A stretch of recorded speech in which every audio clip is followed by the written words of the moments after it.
আসসালামু আলাইকুম। English with Hasnain YouTube চ্যানেলে আপনাদের সবাইকে স্বাগতম। আশা করছি আপনারা সবাই অনেক বেশি ভালো আছেন।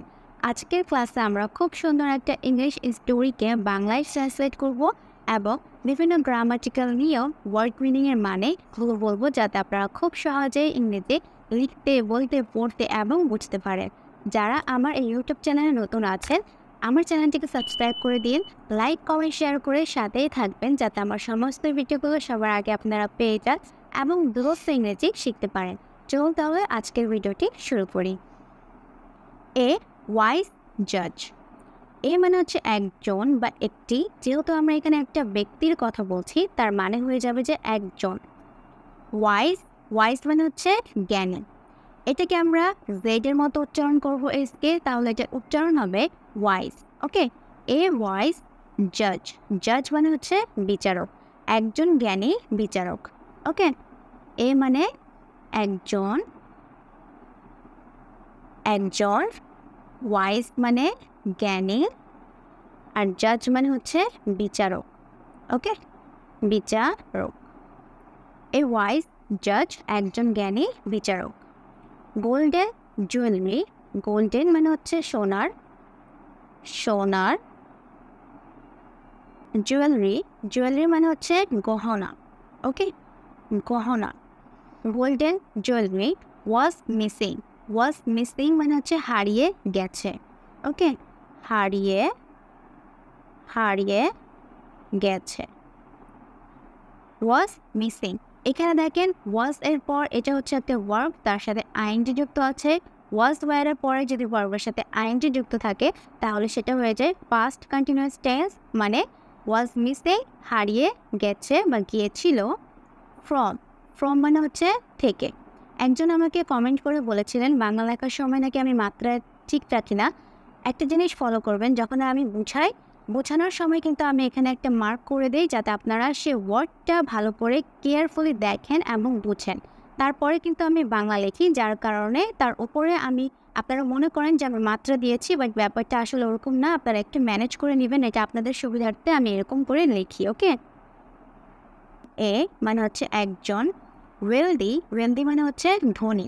ওকে, ধনী, ওয়েলদি। ম্যানস হোম মানে হচ্ছে ধনী ব্যক্তির, ধনী ব্যক্তির বাড়ি। ধনীর ব্যক্তির, একজন ধনী ব্যক্তির বাড়ি থেকে গোল্ডেন বা সোনার গহনা হারিয়ে গিয়েছিল।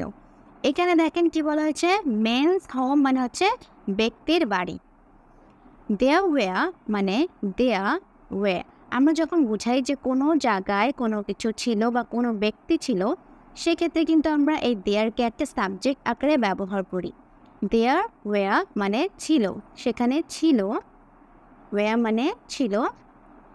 A few people, a few people মানে হচ্ছে কয়েকজন ব্যক্তি, কয়েক, কয়েকজন ব্যক্তি। ওয়ার্কিং মানে কাজ করত, ওয়ার্কিং কাজ করত, কয়েক ব্যক্তি বা কয়েকজন কাজ করত। ইন দ্য রেজিডেন্স, রেজিডেন্স মানে হচ্ছে বাসস্থান। ওকে, বাস স্থান, এটার উচ্চারণ হবে রেজিডেন্স। এই এসকে আমরা এখানেও জেডের মতো সাউন্ড করব, কারণ এস এর আগে এবং পরে আমাদের ভয়েল লেটার আছে, মানে এ ই আই ও ইউ, এখানে আছে আই এবং ই, তাহলে এটার উচ্চারণ কি হবে, residence. There were a few people working in the residence মানে হচ্ছে বাসস্থানে কয়েকজন ব্যক্তি কাজ করত। ন্যাচারালি, ন্যাচারালি মানে হচ্ছে স্বাভাবিকভাবেই। ওকে, স্বাভাবিক, স্বাভাবিকভাবেই, এটা একটা adverb. Naturally. It was thought that, it ইহা, ওয়াজ থট দ্যাট মানে এটা চিন্তা করা হয়েছিল। এই থট হচ্ছে থিঙ্ক এর সেকেন্ড এবং থার্ড ফর্ম, THINK। ওকে, এই থিঙ্কের সেকেন্ড এবং থার্ড ফর্ম হচ্ছে থট। ইট ওয়াজ থট মানে এটা চিন্তা করা হয়েছিল, চিন্তা করা হয়েছিল, হয়েছিল। যেহেতু এটা passive tense, it was thought that এটা চিন্তা করা হয়েছিল যে one of the staff had taken the necklace. Okay, one of the staff, staff মানে হচ্ছে কর্মচারী, ওয়ান অফ দ্য স্টাফ মানে হচ্ছে কর্মচারীর একজন। ওকে, হ্যাড টেকেন মানে নিয়েছে, হ্যাড টেকেন নিয়ে ছিল। হ্যাড টেকেন, এই টেক, টি-এ-কে, টেক, টেক হচ্ছে আমাদের ভার্বের বেস ফর্ম। টেকেন হচ্ছে ভার্বের পাস্ট পার্টিসিপেলের form. Take, took, taken. Okay, had এর পর যদি আমরা ভার্বের পাস্ট পার্টিসিপেলের ফর্ম ব্যবহার করি সেটা কিন্তু পাস্ট পারফেক্ট টেন্স হয়ে যায়। পাস্ট পারফেক্ট টেন্স মানে নিয়েছিল। হ্যাড টেকেন দ্য নেকলেস মানে গহনাটি নিয়েছিল। কর্মচারীর মধ্যে একজন কর্মচারী গহনা নিয়েছিল। দে ওয়ার অল আস্কড মানে দে, তাদের সবাইকে আস্কড মানে জিজ্ঞাসা করা হয়েছিল। ওকে, হয়েছিল। দে ওয়ার অল আস্কড তাদের সবাইকে জিজ্ঞাসা করা হয়েছিল। বাট কিন্তু নো ওয়ান অ্যাকনলেজড দেয়ার ক্রাইম। নো ওয়ান মানে হচ্ছে কেউ না, অ্যাকনলেজড মানে হচ্ছে স্বীকার করা বা স্বীকৃতি। অ্যাকনলেজড মানে স্বীকার, দেয়া মানে হচ্ছে তাদের, ক্রাইম মানে হচ্ছে অপরাধ। ওকে, অপরাধ, কেউই তাদের অপরাধ স্বীকার করেনি। ওকে, কি হবে? করেনি। বাট কিন্তু নো ওয়ান অ্যাকনলেজড দেয়ার ক্রাইম, কেউই তাদের অপরাধ স্বীকার করেনি। সো তাই the master of the home মানে হচ্ছে বাড়ির কর্তা। মাস্টার মানে কর্তা, অফ দ্য হোম মানে হচ্ছে বাড়ির কর্তা। ফাইল্ড মানে হচ্ছে দায়ের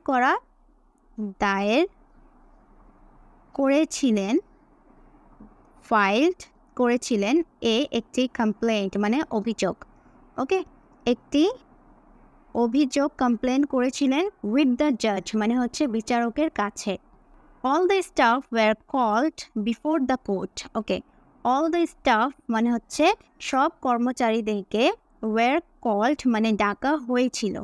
ওকে, কল্ড মানে কি? ডাকা হয়েছিল। ওয়ার কল্ড ডাকা হয়েছিল। বিফোর মানে হচ্ছে সামনে। দ্য কোর্ট মানে হচ্ছে আদালত। ওকে, আদালতের সামনে সব কর্মচারীদেরকে ডাকা হয়েছিল। হাউ এভার মানে যাই হোক, অল দ্য স্টাফ মানে হচ্ছে সব কর্মচারীরা।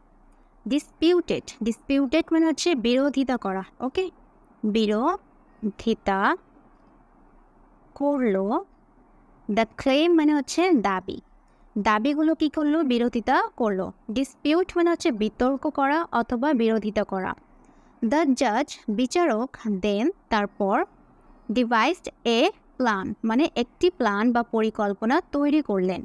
ডিভাইসড মানে হচ্ছে তৈরি করা বা পরিকল্পনা করা। ওকে, তৈরি করলেন।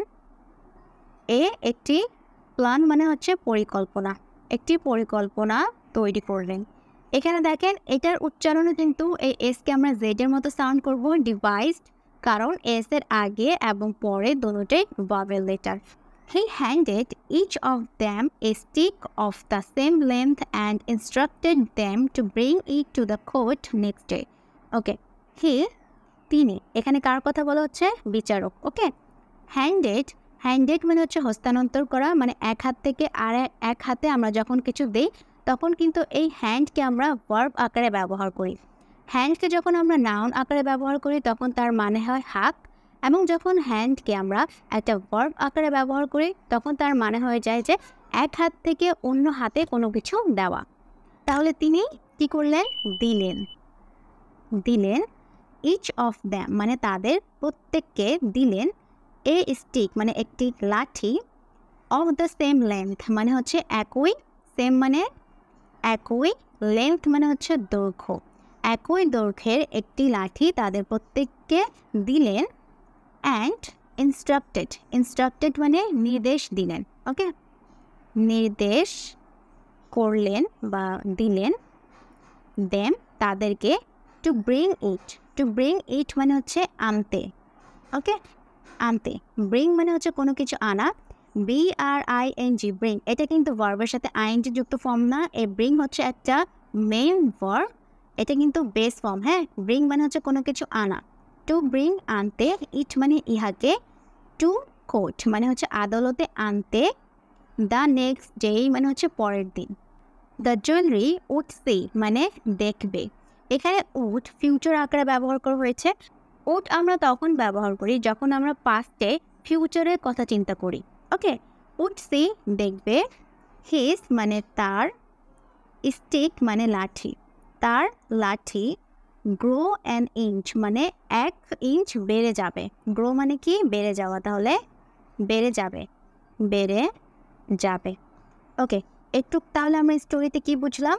তিনি তাদের সবাইকে একটা লাঠি দিলেন, সেম লেন্থের একটা লাঠি দিলেন এবং তাদেরকে জানালেন যে এই লাঠি, যে ব্যক্তিটা গহনাটি চুরি করেছে তার লাঠি 1 ইঞ্চ বেড়ে যাবে।